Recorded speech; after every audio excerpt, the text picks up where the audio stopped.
Devota, talk to me. Ongea na mimi. About your life. Kwa ufupi sana.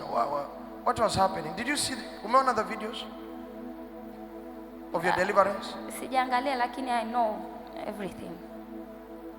You know everything? Yes. How do you know? Unajuaje? Give me the experience. Kwanza ulikuwa wapi? Je, uliona nini wakati unafunguliwa au kuona chochote? Au what was happening? Talk to us. Nini kilikuwa kinatokea? Ninasema ninafahamu kila kitu. I'm saying I know everything. Kwa sababu Jumamosi baada ya kutoka hapa. Because on Saturday after coming out of this place. Nataka nikumbuke kitu. Jumamosi ndio siku ambayo tulianzisha deliverance. Yes. It was the beginning of that deliverance. Nilitoka hapa nikaenda ninapokaa. I came out of this place, then I went the place that I stay. Come this side. That side people are a little bit excited. Let's go that side. Nikajiambia utaniambia kila kitu ulichofanya kwenye maisha yangu. And I told myself that you will tell me everything that you did in my life. Kuanzia nikiwa mdogo. From when I was young. Mpaka nimekuwa mkubwa hivi. Till this age I am. Baada ya kuongea hivyo. Pale, yani ukisema umejiambia, yani nataka nipate ile hali uliokuwa nayo. Yani unaongea na nani? Who were you talking to? Yani kwenye akili yako muda ule unaongea na nani? In your mind, who are you talking to? Huyo Malkia. Sasa wewe yani nataka nielewe, yani wewe Malkia muda ule, yani tusichukulie rahisi, yani tujiweke kwenye nafasi. Upo nyumbani, umetoka ibadani. You are at home from church. Unasikia hasira. You feel angry. Unamwambia Malkia akwambie yote. Malkia huyo wewe unamwambiaje? Yani unamwambia wewe ulitegemea kujibuje? How did You're getting my point, the feeling. Yes. I'm trying to understand kwamba uwezi tu kaa umekaa unasema niambie kila kitu ulichonifanyia tangia mtoto. Unaongea na nani? So nataka kwanza unipe the feeling. Yani ulisikiaje mpaka ukaweza kuongea maneno hayo? How did you feel like until you begin to speak? Wakati wa maombi, yes, during prayers on Saturday, nilimwona malaika. I saw the angel. Wakati nimeanguka chini pale, when I fell down there, amenifunga na minyororo. The angel was tying with the chains. Na wakati amekufunga wewe. Yes. Unavyoona wewe. Nilipokuwa najiona mimi. Unajiona wewe. Yes. Oh, so you saw an angel. Uliona malaika. Wakati umedondoka pale chini, wakati yes, maombi yanaendelea. Yes. Alafu ukaona kuna mnyororo umekuzingira. Yes. Then you saw a chain surrounding you. Na ukajua mnyororo ni wa malaika. Yes. Tuendelee. Wakati niko pale nikasikia, yani nikawa najiuliza huyu ni nani, sauti.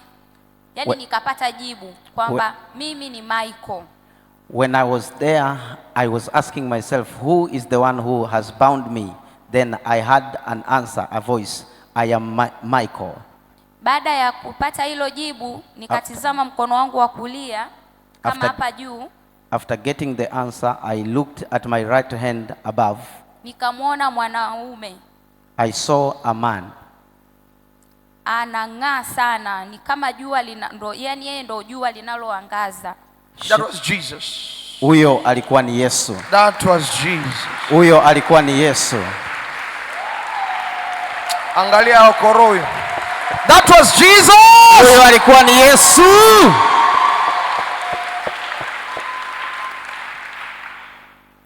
That was the Lord. Huyo alikuwa ni Bwana.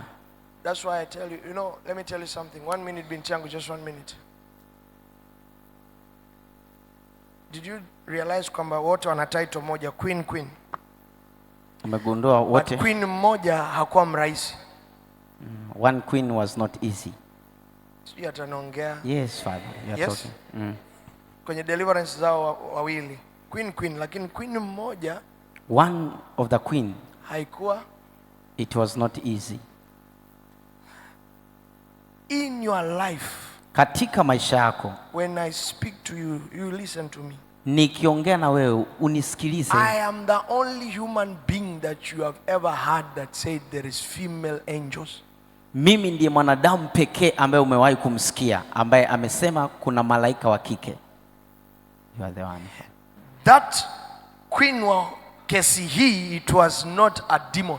That queen of this case, ndo maana hakuwa pepo. hatukumuua. That's why we hata did not mara ya kill her. mwisho, sekunde ya mwisho amefungwa. Even the last second, You can't she kill was angels even if they are fallen. hauwezi ukawaua malaika hata kama So wameanguka. now if the queen Kwa hiyo kama malaika mother, tena nilisemaje, yule mwingine sijui Zainab sikusema nayo, but huyu nilisema analo taji kichwani mwake, to this limeandikwa one, the queen of the underworld, she had meaning a crown the on her real head. one. Namaanisha ni malkia wa kuzimu halisi. Yule a fall Oshun that you hear of, Oshun ambaye fallen unamsikia, angel. malaika aliasi female. wa kike. Sasa kama kuna malaika aliyoasi wa kike, So if there is an angel who rebelled, it's automatic. Mbingu female ina angel. malaika wa kike pia. that's automatic. Heaven there are female angels also. Sasa hiyo knowledge iko very hidden. Maarifa Hata haya Mungu yamefichwa mwenyewe sana. areas kama hizo atakagi kuziexpose duniani. Maeneo kama hayo even God doesn't want to expose them on earth. Ni wachache kama sisi ambao tumewaonaga hivi vitu ndo tuna mbona huyu mwanamke? It is the few like Afu ni us who malaika. saw these things and we say, this is a female angel. And it's an I angel. even spoke of an encounter that I met a female angel. Alikuwa na she had dreadlocks. Angapo nakumbuka one of my visions zamani sana. I said I met a female angel. She Kutana na looks malaika like wa kike. Jamaican. Alikuwa na kama ngozi nyeusi. Jamaica.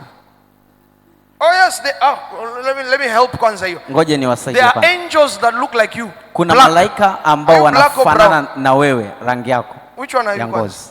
Black or brown? Look at your neighbor. Say neighbor. Wewe Black ni- or brown? We ni mweusi au We are brown? confused. Hatuelewi. Chocolate. Beloka na moya. Okay, they are chocolate angels. Kuna malaika wa rangi ya chocolate. It's the hidden knowledge of the spirit. Ni maarifa ya rohoni yaliyofichwa sana. The queen of, nilisema ana taji kichwani mwa, taji limeandikwa malkia wa kuzimu, the queen of the underworld. Malkia wa kuzimu. But yule mwingine, she was just a genie. Alikuwa ni jini Ambao tu yeye jini mwingine. tunaweza tukasema sometimes ndo tunaweza kusema pepo, a demonic spirit. Roho ya kipepo. But this one is not. Lakini huyu sio. Huyu kamshusha, yani yule kesi deliverance ya huyu ikashusha Yesu. Yesu ashuki kwa ajili ya majini, mtu wa Mungu, hata siku moja. Deliverance of this one made Jesus to descend. Jesus does not come down for demon's sake. Sasa if Jesus came down kwenye kesi ya yule malkia, believe me, yule mwimbaji ni mchawi. Niamini mimi, the singer, she's a witch. Na nataka ukafute playlist yako vizuri. And I want you to go back and delete well your playlist. Angalia jirani yako, mwambie bado unazo nyimbo. Turn to your neighbor, tell them you still have the songs. Ukaona mtu mwanaume, You saw a man, alafu kama jua limefanya liko nyuma yake how many people remember nilivyoenda mbinguni siku ya nakumbuka kwanza? the first day Nilisemaje? I entered heaven. Wakati mbingu imefunguka, how many people remember? Wangapi Nikasema wanakumbuka? Yesu ni kama vile nini iko nyuma yake. Jua. How many people really remember? Wangapi wanakumbuka Yaani kabisa? lile jua, watu wa Mungu, unaliona liko nyuma ya mtu hapa, liko nyuma yake hivi. Wangapi washakusikia kitu kama hiko mimi nimeongea? Yes, Exactly. That's what kiso. Na Ndicho ugopa sana anasema. uzuri wake, hata yule malkia jana alisema kuna kitu kama hiko, akasema jua limekuja. The sun came. But the good thing ya mtu kuconfirm ndio hii kwamba it's matching what alichosema yule. Inafanana kabisa na kile ile roho. Ukaona mwanaume You Yes. saw a man. yukoje? Amesimama, He was standing, Anaelea juu. yes, floating hajagusa chini. on air. hajagusa chini. Not Wangapi touching the walisha ground. kunisikiaga nikasema Yesu siku alishuka kutoka mbinguni, mimi kwangu, yeye watu wa Mungu, hakukanyaga. The day he Na came yeye down alifanya from nini? heaven, Alikuwa yuko juu ameelea. he was suspended on air. When Jesus comes on earth, he rarely touches the ground. Yesu anapokuja duniani ni Na mara nikasema chache siku sana ile anagusa ardhi. nikafundisha nikasema wanadamu wanamngojea Yesu, lakini Yesu amerudigi mara nyingi sana. I said that men are waiting for Jesus, but Jesus already came back Yani huyu Yesu long time ago. amekuja duniani hapa kwenye kesi za watu tofauti tofauti mara nyingi sana. The only issue he has not revealed himself. Bado hajajifunua tu mwenyewe. Kwenye ulimwengu wote. To the whole world. But Jesus has returned. Lakini Yesu amesharudi. Yes? Yes, Father. Yes. Alafu sasa ujue kama the anointing of this house, yani hata wewe when you encounter Jesus, mafuta ya nyumba hii, hata ukikutana na Yesu, kuna vitu ambavyo mimi babako nimeshaona vinakuwa rahisi wewe kujua hiki ndo baba alikuwa anasemaga hiki. There are things that are already told you. He came the same way. Yes, Father. Alikuja vile vile nilivyokuwa nasema hata mimi.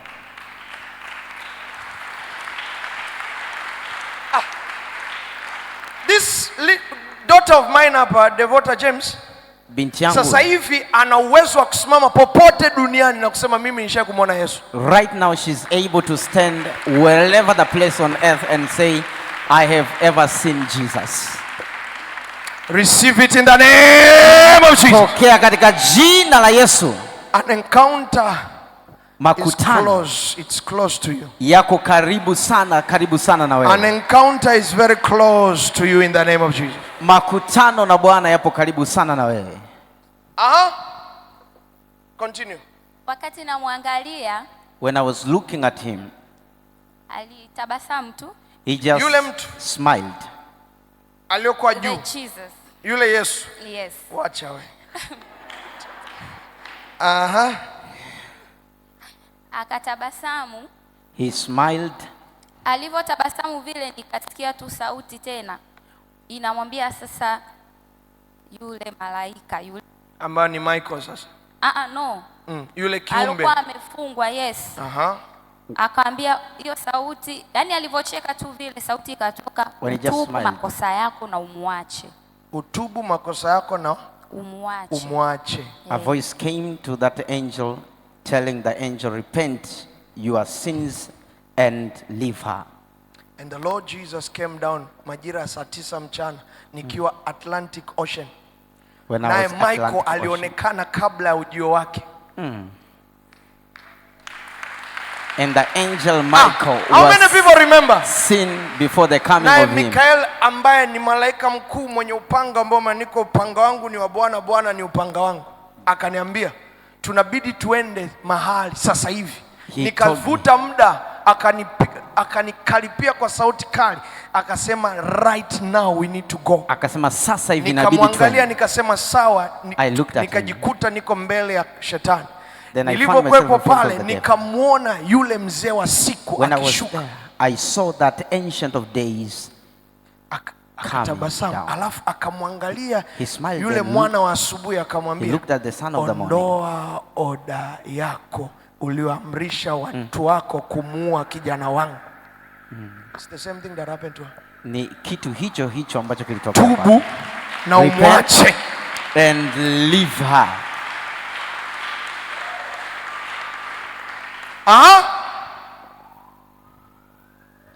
Tuendelee. Yeye akaondoka, sikumuona tena, akawa amebaki Michael mwenyewe pale. Na yeye pia alikuwa hajakanyaga chini. Nani alikuwa anakanyaga? Michael miguu yake haikufika chini. Yes. Tuendelee. He left, akawa ameshika ule upanga ananyosha usawa wa shingo yangu hapa. Upanga. Yes. He was holding a sword. Tulia. He stretched it.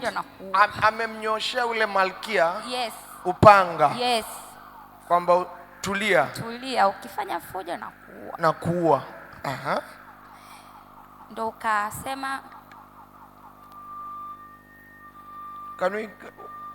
let's put a mic quickly.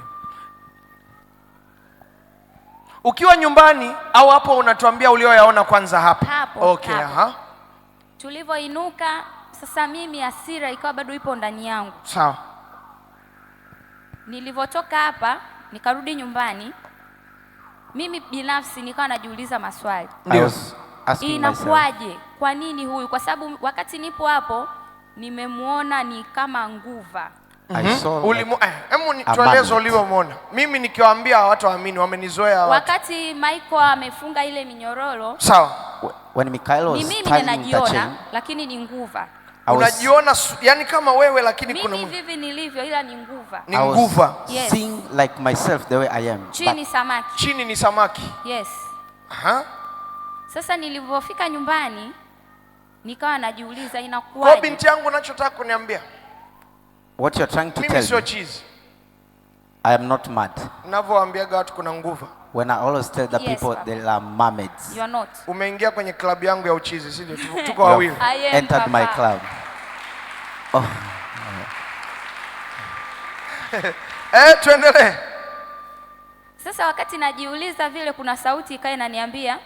When I was asking myself, a voice was telling me. Wakati nipo nyumbani. When I was at home. Nimetumia muda mrefu sana kukuandaa. I used and I spent a lot of time to prepare you. Kwa nini unataka kuniharibia? Why do you want to destroy my plans? Na wakati nasikia hiyo sauti mimi nilikuwa naomba nilale. And when I was hearing the voice, I was praying to sleep. Saa 5. Nimetumia muda mrefu sana kukuandaa, kwa nini unataka kuniharibia? Yes. Anaongea yule kiumbe sasa. The creature is now speaking. Do you remember alisema kwamba huyu amekuwa namba 2 nikitoka kama mrithi. Yaani kwa maneno mengine unamwona huyu Devota angekujaga kuwa Zainab. She were to become Zainab. Hapo unajua uzuri wa deliverance ya weekend, yani utumii nguvu kumuelewesha mtu. You don't use a lot of power to explain to someone. Zainab alizaliwa na mama na baba. Zainab was born. Akachukuliwa kwa njia hizi tu kama huyu alivyochukuliwa. Akageuzwa kuwa. Kwa hiyo ndio tunarudi kwenye point. We come in this way. Wanadamu, human beings, nishasemaga ni sisi tunayoongeza idadi ya kuzimu. We are the ones who are increasing the number of the population of hell. Huyu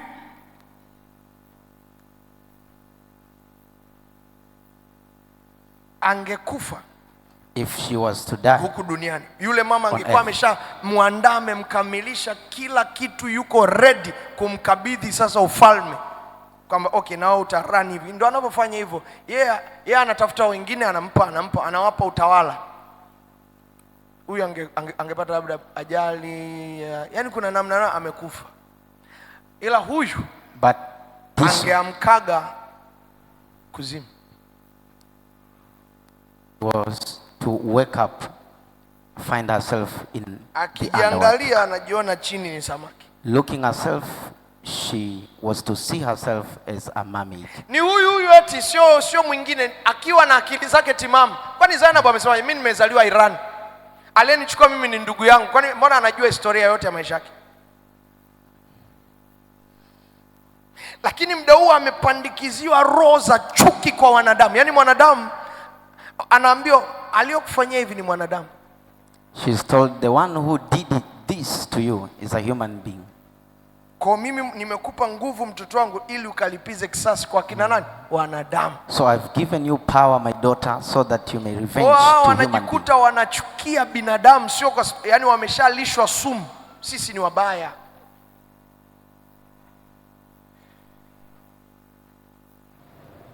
Nimekuandaa muda mrefu, kwa nini unaniharibia? Nimekuandaa muda mrefu. I've prepared you for a long time. Alafu kuna mtu anasema ibada ni Jumapili tu. Ile ilikuwa restoration conference, sio Jumapili. Ile ilikuwa ni kongamano la urejesho, not Sunday. Uwezi kuamini hata jina lake nilikuwaga simjui. Mungu ananiona na hapa ndo nimemjua leo Devota. Even her name I did not know it. It is the day I've known her. Mungu ana kazi na wewe kwa jina la Yesu. God has work with you in the name of Jesus. The Lord. Bwana. Usimkatie Bwana tamaa. Don't give up on the Lord. Iko kazi mbele yako ni kubwa sana kwa jina la Yesu. There is a greater work ahead of you in the name of Jesus. Narudia tena. I repeat again. Do not despise yourself. Unavyojidharau ndo wanavyokuibia. As you look down on yourself, that is how they steal from you. Ukijichukulia wepesi ndivyo unavyowapa nguvu ya kuchota baraka zako. If you take yourself lightly, that's how they draw blessings from you. Mtikise jirani yako, mwambie usijidharau. Shake your neighbor and tell them, don't take yourself lightly. Mimi sina maisha. Una maisha, I unatajirisha don't have watu. life. You are enriching people. Watu wanachota dhahabu za mabilioni 200.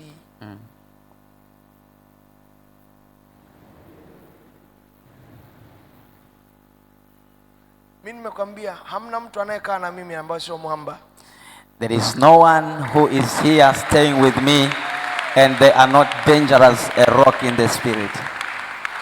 Yaani kabisa, yaani wewe ukaamua tu ngoja nikae, nitulize roho, nikae na prophet niwe mwana wa madhabahu.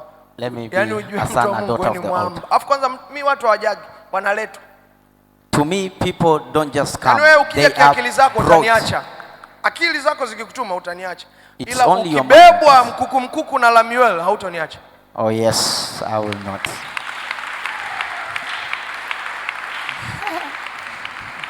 Tumalizie binti yangu. Samani baba, nimesahau kitu. Rudia. I forgot something. Ile Jumamosi wakati niko pale chini, That Saturday when I was down, alikuwa anapiga sana makelele. she was shouting a lot. Nikarudishwa sasa kule baharini. And I was brought back to the ocean. Mimi sasa mimi huyu Devota mimi. I, as Devota. Wakati mambo yanaendelea, naendelea na watu wengine. Sana mlivyokuwa mna worship. Pale ambapo tukasimamisha ibada kidogo tukaanza kuabudu. The service and began to worship. Ukajikuta umepelekwa baharini. Yes. Sawa? Na mimi ni nguva kama wengine. And I was a mermaid like others. Kwa haraka unakumbuka nini? What do you remember? Wakati niko pale nikaona tunazunguka kumtia yeye nguvu, sasa amekasirika, anapiga kelele, zile kelele hadi radi zinatoka moto. Wakati umemwona mama live sasa? Live, mdomo wake umekuja hivi, it's like a vampire, yani umekuwa mkubwa hivi, afu lidomo limechanuka hivi. Yes. Mimeno imetoka. Vyembamba virefu. Kawa mbaya. Mimi nilisemaje? What did I say? Zainab ni mrembo kuliko hiki kiumbe kingine kilichotoka, ni kibaya. You said. Ndio siku moja nikasemaje? One day I said, chore Maimuna. Draw Maimuna. Wewe si mwamba, mimi am spiritual, mchole Maimuna. Mimi ni mtu wa kiroho sana. Draw the image of Maimuna. Afu mimi iko siku huko ndani. Utashangaa tu nimesimama pale, unapewa karatasi Daudi, karatasi, penseli na ufutio. Everybody. Kila mtu. Draw. Chora. You are demon. Pepo lako wewe. Your neighbor, say never be humble. Mgeukie jirani yako, mwambie jirani yangu, kuwa mnyenyekevu. Kwa Mungu hata bahari uijui, be humble. Even the marine world you don't know. I said turn to your neighbor and say neighbor, kuwa mnyenyekevu. Mgeukie jirani yako, mwambie be humble. Ndio ilivyo, ukituliza roho, Mungu atakupandisha. If you chill your heart down, God will lift you up. Niambie ulichoona, mlikuwa wengi. You were watoto. Many of you. Wengi sana. Nakumbuka alisema bahari imejaa watoto wangu. She said, the mother. Yule mama. Imeandikaje?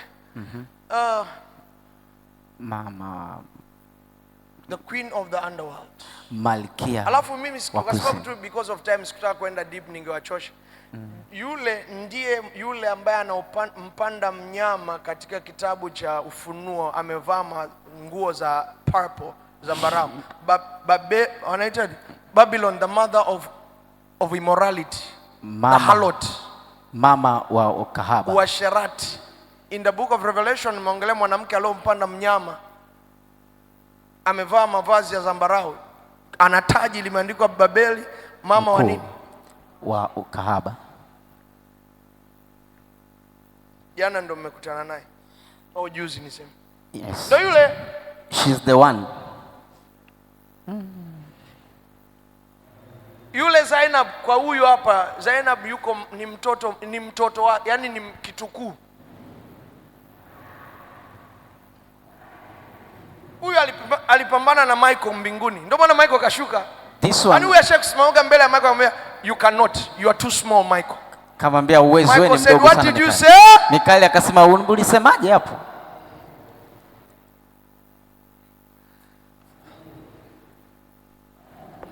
Ukaona nini? And what did you see? Kama watu walivyoniangalia wakati nazunguka vile. Na kule chini ndo ilikuwa hivyo hivyo tunazunguka. Ila mimi ndo nilikuwa nawaongoza wale watoto. But I was the one leading the children.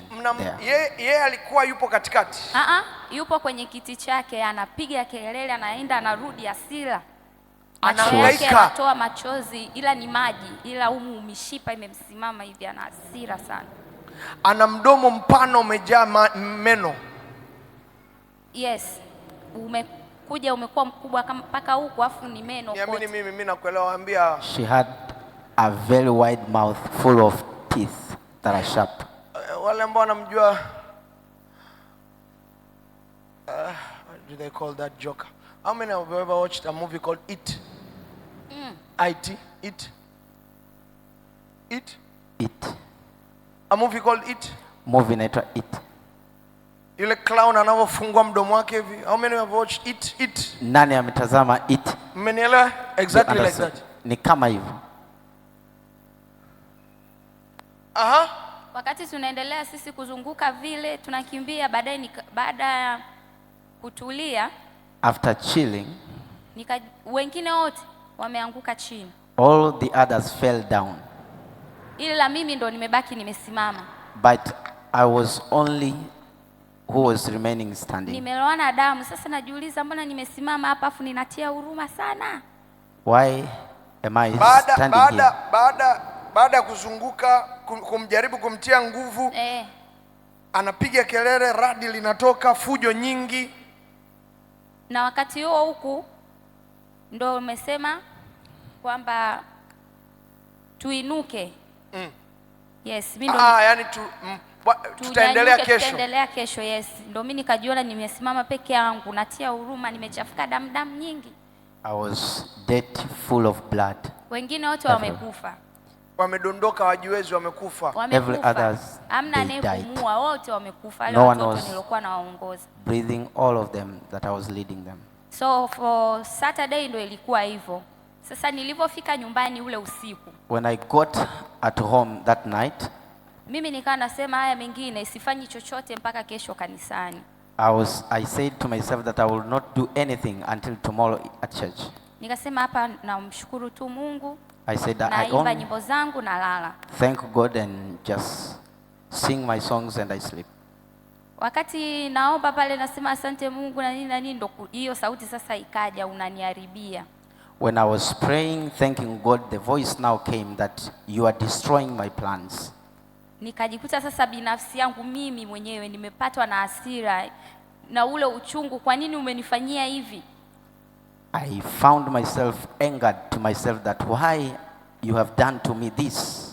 Nikapata nguvu za kuanza kumhoji sasa yeye mwenyewe maswali. Then I got the power to ask her the questions. Nikasema kwa mafuta yaliyo ndani ya baba yangu Prophet David Richard. I said by the anointing that is within my father Prophet David Richard. Na kwa mamlaka ya damu ya Yesu. And by the authority of the blood of Jesus. Utaniambia kila kitu ulichokifanya. It's like naongea naye hivi namuona yani. You will tell me everything that you did to me. I was talking to her like I am seeing her physically. Na wakati huo na hasira yani hadi mimi nimeacha kuomba, sasa nimekaa hivi kitandani hivi. Nasikilizia story. I was listening furious. Akaniambia unataka kuona? She told me, do you want to see? Nikamwambia sio kuona, unihadisie kila kitu ulichokifanya. I said not seeing. I want you to explain to me everything that you did to me. Hapo ilikuwa saa 5. It was 11. Kwa ikaanza sasa kama movie, yani nimekaa naangalia. I sat down watching. Nimerudishwa nilivyokuwa mdogo. I was brought back to the age when I was young. Kitu cha kwanza nilichokiona, nakumbuka kuna siku, the first thing I saw, there is a day, nilikuwa kwa wazazi wangu, nilikuwa kama miaka kama 7 hivi, nilikuwa bado mdogo. I was at home to my parents like 7 years old. Musoma kwa baba yangu mzazi. to my biological father. Kitu cha kwanza unaanza kuonyesha. Yes. Ndo hapo story ilipoanzia. That's where the story began.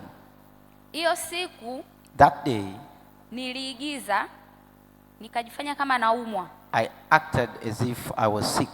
Nikaanguka chini. And I fell down. Una miaka 7. 7. Usoma. Years old in miaka mingi sana nyuma. Yes. A lot of years ago. Nataka niamini sasa hivi na miaka 7 ni miaka mingi sana. Tuongelee labda miaka 20 nyuma. 10 na kitu nyuma. Yes. Yes? Yes. Upo nyumbani. At home. Mtoto mdogo wa miaka 7. A young lady 7 years old. Yani huu mkasa ulivyoanza. Yes. Wakati huu na miaka 7 ukataka kuwaektia wazazi. Yes. Kwa maneno mengine kama kuwadanganya. Ndiyo. You wanted to lie to them. Naumwa. Chanzo cha ugonjwa wangu, kuna mbibi mchawi kapita kanirushia kitu. That I am sick, and the source of the sickness is that there is the bibi who is a witch passed and throw witchcraft on me. Lakini ulikuwa uko sawa. But niko sawa. You were okay. Lakini ukajisikia tu kuwaitia wazazi wako. Kufanya hivyo. You just felt like sawa. Acting. Na nilivyosema vile wakaniamini. When I said that, they believed me. Nikamuuliza kwa nini? Kwa nini nilisema uongo vile, nikadanganya sijui nimerogwa mtu kanirushia uchawi? I asked now the spirit, why did I lie like that?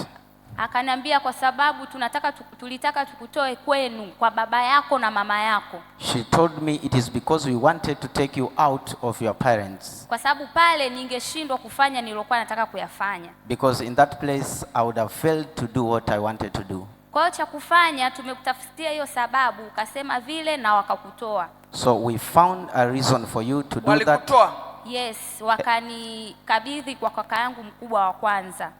And they gave me away to my brother. Wakiwa wanauoga labda pale kuna ushirikina. Yes.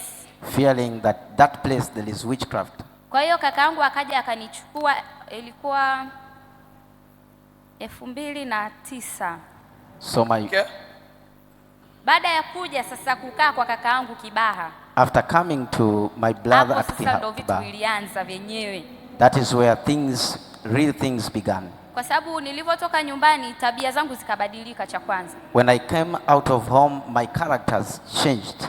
Tabia ikabadilika, yani kila kitu, ule uzuri, maana kuna kitu cha ndani nilikuwa nacho since niko mdogo mpaka nakuwa hivi, bado nakumbuka kwamba mimi nilikuwa na kitu fulani hivi, ila sijui ni nini, ila kuna kitu nilikuwa nako ka nguvu ndani yangu. Even now I still remember that when I was a child I had this good thing of God in me. Kwa nilivyokuja kwa kaka yangu nikawa naenda shule nasoma, nikaanza kwanza kuwa muongo sana. So anza kuwa muongo kupitiliza. I began to be a liar, lying more. Tabia mbaya sana, nyingi mbaya. Very bad manner, a lot of bad characters. Nikamwambia hiyo sio tatizo. I told her, kunihadisia ulichokifanya kingine. That is not the problem. Explain more what you did to me. Nikaona tena. I saw again. Wakati niko darasa la 7. When I was at standard 7. La 6 na la 7. Standard 6 to standard 7. Kuna tabia nyingine ikainuka ndani yangu. There is another character that arose in me. Nikawa napenda kufanya mapenzi na wanawake. I just began to love doing sex. Ilikujaga tu. With ladies, women. Darasa la 7, la 6 na la 7. La 6 na la 7. Bado mdogo sana. Standard 6 and 7. Mimi binafsi nikawa naichukia ile tabia. Tabia gani? Mbona chafu sana hii? Yani kwa kifupi, shortly, yule wa kule chini ambao ni wewe uliochukuliwa, the you that was taken, anapandikizwa uovu. They were now planting. Huyu wa huku juu anaanza kureact. Yani anajikuta tu anaendeshwa na hali ambayo haielewi. The one on earth now just finds herself acting characters that she doesn't know. Ukaona kwenye maono. Yes. Naye anakuelezea. Ananielezea. Kwamba nilikuwa ni sisi. Ni mimi ndo nilifanya hivyo. Mimi nilifanya hivyo. Yes. Na kuna wakati nilikuwa kakaangu akiondoka kazini. Na mke wake pia wakiondoka, naingia chumbani kwao. I usually enter my room. Their room. chumba cha kaka na mke wake. I used to enter their room, the room of the nikiingia mle ndani na pekua. Ukinikuta hivi ukiniuliza unatafuta nini sijui. When I enter there, I just search things, and if you ask me, I don't know what I'm looking for. Siku moja nimepekua kwenye drawer zao, kwenye mabegi ya nguo, nikakutana na DVDs. But one day I searched in their bags and I found DVDs za pornography. Of pornography. Nikachukua, nikafunga milango yote. I took them and I closed all the doors. Mwaibishe shetani, mwaibishe. Shame the devil. Aibishwe. Tuendelee. Let's continue. Nikafunga milango, madirisha for the first day. Closed all the doors and the windows kwa siku ya kwanza. Nikaweka ile DVD kwenye deki, nikakaa nikaanza kuangalia. I put the DVD and I began to watch. Nikaangalia hao wanafanyaje. And I was watching how are they doing this. Afu vikiisha nashtuka. Kwa nini nimechukua vitu vya wakubwa? Yaani narudi sasa kwenye akili zangu. When it ends, I come now back in my mind. Why did I take things? Kwa hiyo tabia ikaendelea hivyo hivyo, ikaibuka tabia nyingine ya kujichua. Another character began of masturbating. Hapo bado niko shule ya msingi. And I was still at primary school. Nikifanya vile nikimaliza nalia kwa uchungu sana. When I masturbate then I finish, I used to cry a lot with pain. Najiuliza kwa nini nimekuwa hivi, au nirudishwe kwa wazazi wangu, lakini ndo imeshatokea, siwezi tena. Yes. Imeenda hivyo wakati niko darasa la 7 sasa. When I was standard 7 now. The queen akaniletea mtu. Huyo malkia, now she brought to me a person. Ni binti, tulikuwa tunasoma darasa moja. A lady, we were studying the same class. Na yeye anafanya hivyo vitu. And also she used to do the same things. Nikamuuliza, kumbe wewe ndio ulikuwa unaniletea watu? Akaniambia ndio, kwa sababu nilikuona unaenda unarudi, yani unakinzana sana na mimi, nikaona nikuletee watu. Unaongelea kwenye mahusiano ya kimapenzi? Yes. Akaniletea mwanamke mwingine. Msichana mwingine, binti mwingine. Yes. She brought another lady. Hiyo ikaenda tukamaliza shule. Ukawa naye? Yaani ulimdate? Yes. You were dating. Papa, lakini utoto lakini ndo hivyo. Yes. All right. Twice. Sawa. Mara mbili. Nimeenda sekondari pia. I went hiyo shule. Secondary school, in that school. Akaniletea tena wasichana wawili. She brought to me again 2 ladies. Ambao wao walikuwa wakubwa kwani na miili mikubwa tofauti na mimi. Watu wa Mungu. People of God. Hii ni Tanzania. This is Tanzania. Huyu anayefanya hayo ni kiumbe aliyotoka mbinguni, aliangukaga na huyu mnayemwita shetani. Anahangaika na binti Mtanzania. We are not talking of America. Hatuongelei Marekani hapa. So baada ya kuenda sekondari, after going to secondary school, form 1 akaniletea tena wasichana wawili. Form 1 she brought me 2 ladies. Ambapo hao wasichana wao walikuwa wako karibu sana. Of which the 2 ladies were so close. Afu mimi nikajikuta tu navutiwa kuwa na urafiki nao. And I just found myself interested to be close to them. Lakini kuna muda nawaona kama waajabu, sikai nao, naondoka nakaa peke yangu. But sometimes I would see them like they are not normal. I stay away. Kwa hiyo yule malikia akaniambia, ulikuwa unanisumbua kwa staili hiyo. Akakwambia ndio alikuwa anakusumbua kwa staili hiyo? Mimi nilikuwa namsumbua kwa staili hiyo. Ananiletea watu mimi na wakwepa. Unakwepa, okay. She brings people but I reject them. Nilivyosoma huo mwaka mmoja kwenye hiyo shule, mwaka uliofuata nikahamishwa shule. The next year following, I shifted to another school. Nikapelekwa shule ya Lutheran Kibaha. I was taken to another school that is of girls only. Mimi nimefika pale nilirudishwa form 1. They took me back to form 1. Darasani hamna kitu, yani shida tu. Sawa. Kwa hiyo nilivyorudishwa, wale nilowakuta ambao wao ndio form 2, kuna msichana mwingine tena akamleta. She brought another lady. Kwenye shule mpya. Shule mpya. In a new school. Yule binti akawa ananiambia naomba uwe mdogo wangu, unakuja kulala na mimi. I was like okay, be my young sister and come sleep with me. Nikasema sawa. Lakini nilivyokuwa nikienda kulala naye akawa ananifanyia hicho kitu. But when I was going to sleep with her, dada ambaye ndo alikuwa dada wa shule. Sawa. Yes. She was a sister from school. Kwa tumeenda hivyo hivyo tena, mimi nimeingia form 2, yeye yuko form 3. Nikawa naichukia sana ile hali. Kwa nini mimi nafanya hivi na kuwa na tabia za ajabu hivi? I was hating that character. Nikajitenga naye. Kwanza akaniambia alipokuwa akiona mimi ninakataa kufanya vile anavyotaka, ananigombanisha na wale watu, na ni ukweli. Kwa sababu ilikuwa inafika tu hata huyu dadangu wa shule nikagombana naye bila hata sababu, tukachukiana kabisa and we hated each other without a reason. Nimeingia form 2 akanipa mtu mwingine tena ambaye yeye alikuwa form 4, dada wa shule tena. In form 2 another lady was brought. Sema yule dada kidogo nikawa namshangaa, nasema kuna siku mpaka nikamwambia hivyo, mbona kama gaidi, tukagombana. Akanichukia kwa sababu hiyo. And nimeenda hivyo hivyo mpaka nimemaliza form 4. Mpaka hapo sikuwahi kufanya tena hicho kitu. I did not do that thing again from then. Sababu kwanza nilikuwa naichukia ile hali. First of all, I was hating a lot that situation. Nilipomaliza form 4, when I finished form 4, nikarudi nyumbani kwa wazazi. I went back to my parents. Maisha yangu ya nyuma tangu nimetoka nyumbani walikuwa wanapigiwa simu, Devota asikii, Devota leo hiki. Yaani ni tabia za ajabu, baba anapigiwa simu kila siku. Ndio. Na wakati niko form 4 nishawahi kufukuzwa shule. Sawa. They once chased me from school. Kuiba, yani nilikuwa na vitabia vile vya ajabu ajabu. I had a lot of nimeenda shamba la shule nikang'oa miogo hivyo. I was stealing.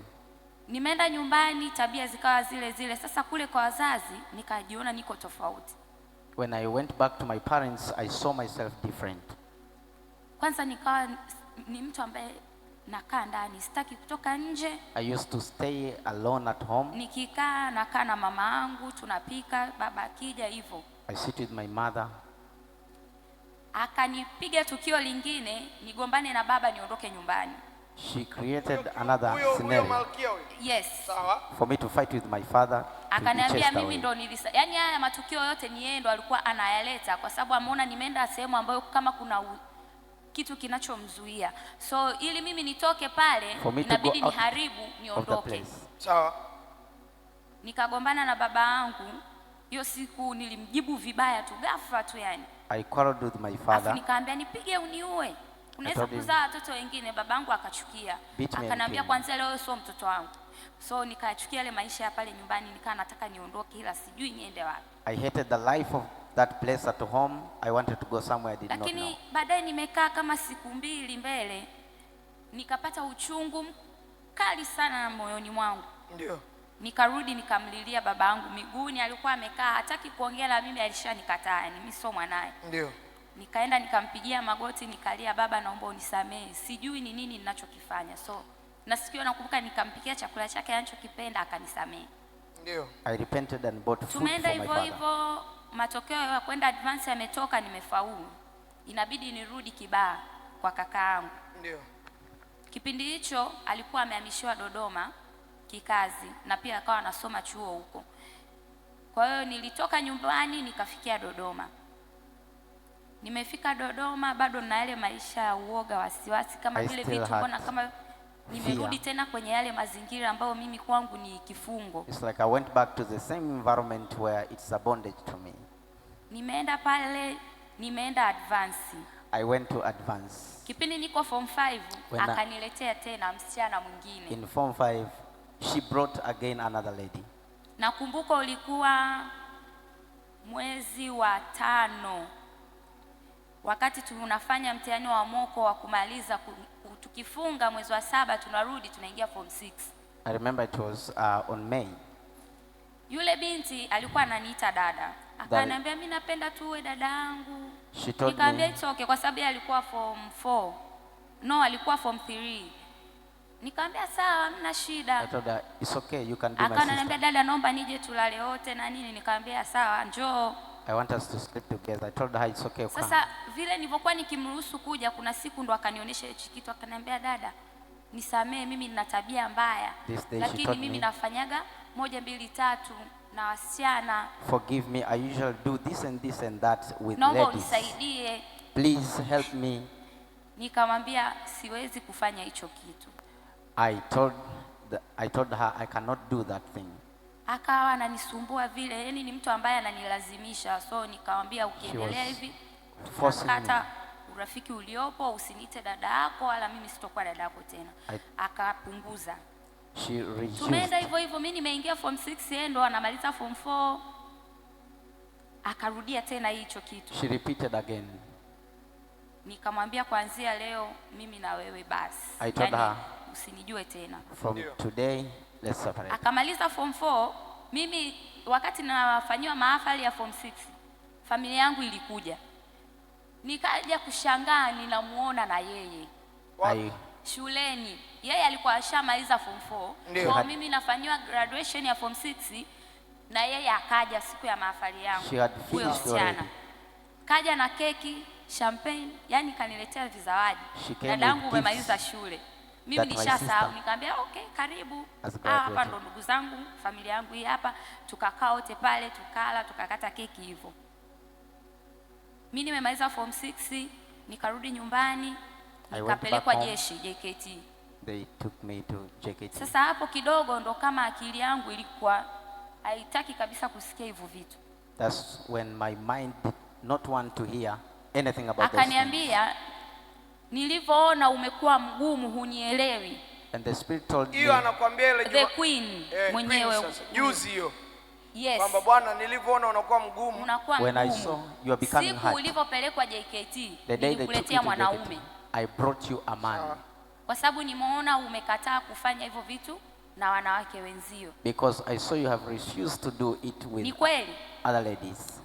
Nikaingia kwenye mahusiano na huyo na kijana mmoja hivi. I entered a relationship with someone, a young man. Mimi nimemaliza pale, tumeondoka, tuko vizuri tu. I finished lakini there. Nilipotoka tu pale kikosini kuja huku, but when I come out of that place coming home, nikawa siishi maisha ya kawaida. Yani ni mtu ambaye nilikuwa sielewani naye. Tunagombana leo mimi na huyo kaka, tunakaa siku 2 tunapatana. Nikamuuliza kwa nini ulifanya hivyo? Quarrel and then akaniambia niliona nyie wawili mnaendana.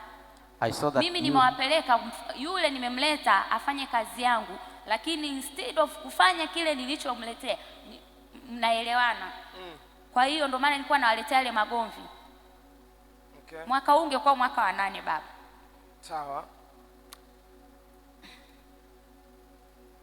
Kwa tukawa tunaenda hivyo hivyo, wiki 2 tumepatana, siku 3 tumegombana.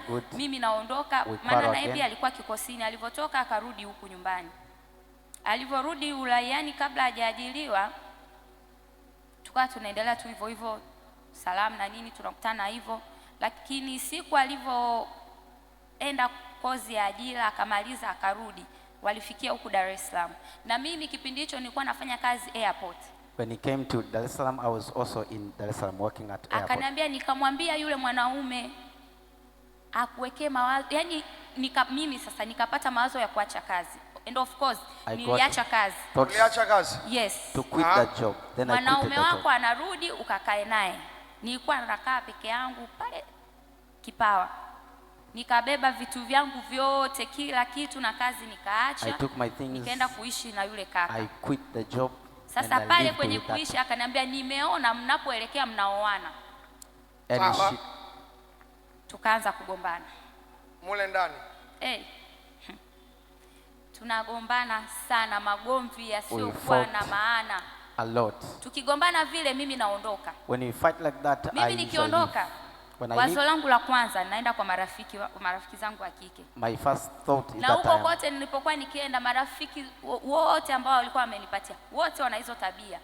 All my old friends that were female, they had the same characters. Nikienda huku nakutana na hawa, mwingine akiniangalia anasema wewe unanivutia sio nini, nachukia. I am attracted to you. Lakini nitafanyaje kwa sababu sina pa kwenda, inabidi. Na mimi nyumbani CV yangu sio nzuri. So nilikuwa ninaogopa kwenda nyumbani kwa sababu kaka zangu walikuwa wananiambia huyu mwanaume sio huyu. Huyu sio mwanaume wa kukoa. Nikasema ila walikuwa wananiambia afu mimi ni mbishi. nitarudije? Kwa hiyo ni bora nikakae kwa marafiki. Nikienda kwa marafiki ndo wao wanaoniletea na hiyo michezo. They have those games, all of them. Kama sio hivyo mwingine wakwenda klabu, kunywa pombe, wanaume sana hivyo. A lot of men.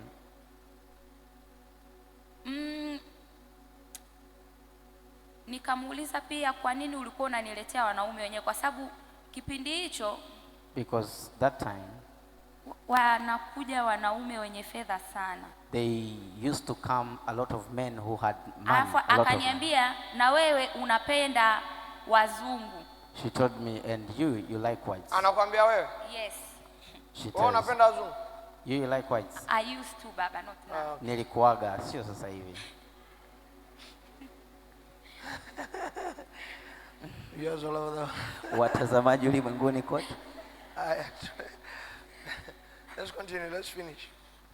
Kwa hiyo alikuwa analeta wazungu wana hela safi. She used to bring whites, they had a lot of money. Maisha yanaenda starehe kwa sana. Is going. Akiona kama huyu mbona sasa hivi ametulia, yani mimi nimetulia, moyo wangu una amani, analipua bomu tena. She sees that I was chilling. Lazima nichanganye kwanza akili yangu, afu nikikasirika tu naondoka, nachukua maamuzi magumu ambayo afu baada ya dakika 2 naanza kusema Mungu wangu naomba unisamehe, nimefanya nini? So amenitumia kwa kufanya hivyo muda mrefu sana. She has used me like that for a long time. Sasa now nikiwa hivi najielewa hivi mkubwa, yani being grown up like this, nikawa napata ndoto. Yani hapa ndo nikaanza kuelewa, nikikaa nikiamka na tafakari ndoto ilikuwa inamaanisha nini, afu sipati majibu. I started having dreams. Wewe jini mahaba ushindwe without getting meanings. Sielewi na wala nilikuwa sijui kuomba. I did not know how to pray. Alikuwa anakuja kwangu. She used to kama come to alivyonena kupitia yule dada. Like the way she spoke. Analala na mimi kuanzia nikiwa mdogo. And sleep with me since I was young. Anakuja, kuna muda anakuja kama mwanamke, kuna muda anakuja kama mwanaume. Like a woman, sometimes like a man. Alikuwa anatumia sura za watu ambao unawafahamu. Sawa. She used the faces of the people that wanaume. Sawa. Na mimi nikiamka hapo naanza kumwaza yule mtu siku nzima. I begin to think the whole day. Namfikiria kumbe pale ndo ninaendelea kufanya. I think of that person. Mwendelezo. Nikilala usiku tena wa leo naiona tena ile ndoto. When I sleep again, I see the same dream again. Siku nyingine, another day, hii wiki ambayo imeisha hii, the past week, niliona ndoto. I saw a dream. Amemtumia mtu wa humu kanisani. She had used a person from this church. Amemtumia kijana wa humu kanisani, kamchukulia nikachukua ile sura yake. Yes. Tuendelee. Someone from this church. The face. Alafu and then baadaye ni kama tumeanza kufanya kile kitendo. Later it's like we started doing the mimi act. Ndo mwanaume. I was a man. Alafu naangalia hivi aliyepo chini ni mwanamke. The one who is down is a woman.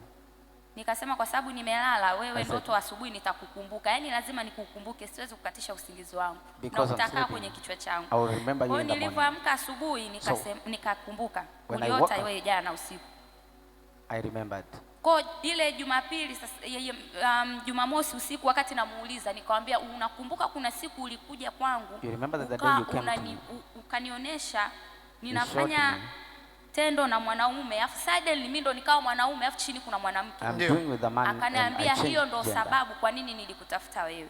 She told me that is the reason why I was looking for you. I told her why. Akaniambia kwanza, she told me first of all, wewe una ufahamu kama mwanaume. You have an understanding like of a man. Nyota yako ina nguvu kama nyota ya mwanaume. Your star has power like of a man. Ufahamu wako wewe unafikiria vitu vya juu sana kuliko uwezo wa mwanamke wa kawaida. Your understanding, you think bigger thing more than a normal thinking of a woman. Pia akaniambia, and also she told me, mimi nina akili kuliko kaka zangu na dada zangu kwenye familia. Kwa hiyo nyota yangu mimi ni kubwa.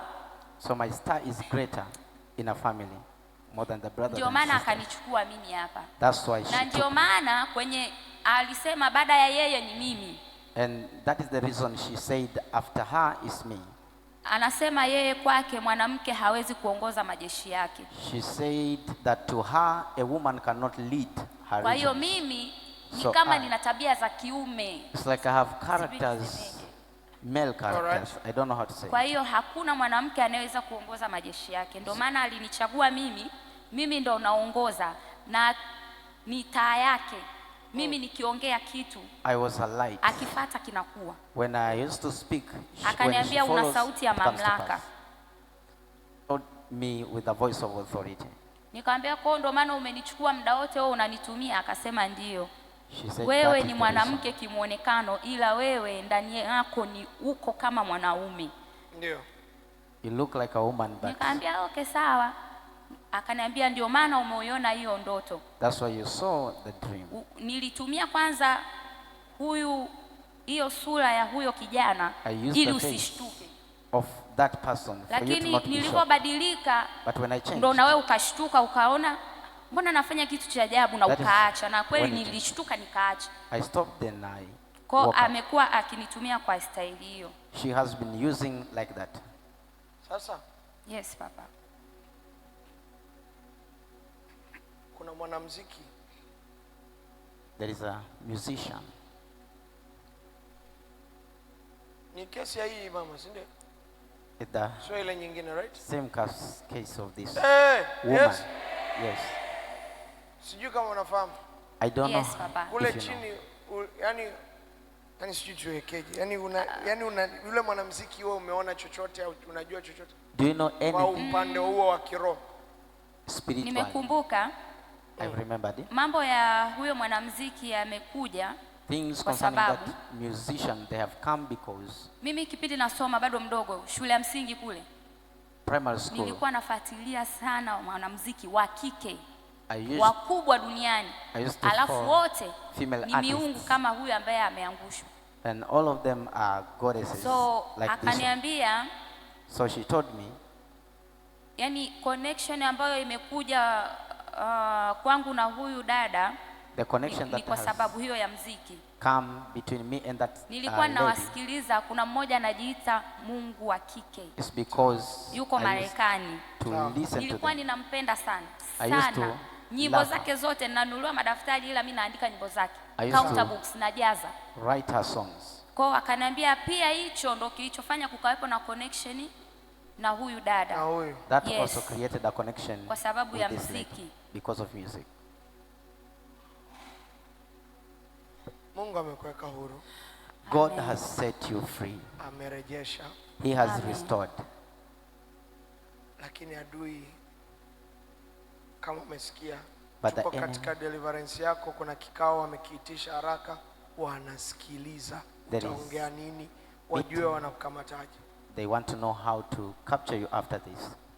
Sauti ya malaika ikawe kali kwenye masikio yako. May the voice of the angel be yule malaika, sauti yake ikawe na nguvu masikioni mwako. Let his voice be powerful mwako, in your ears, in your eyes, kwenye nafsi yako, and in your soul. Atakuongoza, atakusaidia, uwe msikivu. He will help you be sensitive. Na Bwana atakushindia kila vita kwa jina la Yesu. And the Lord will win for you every battle in the name of Jesus. Neema ya biashara ikawe juu yako kubwa. The grace for business be upon you, a bigger one. Naona nguvu ya kibiashara iko juu yako. Mungu akakufanikishe kwenye mipango yako. May God prosper you in your plans. Kwa jina la Yesu. In the name of Jesus. Sasa hivi ni kuangalia, ni sioni kabisa, sioni takataka yote. Right now when I look at you, I don't see anything that's Amen. Mungu akubariki sana. Mpigie Yesu makofi kwa ajili yake. God bless you. Clap your hands for her. Yes. Yes.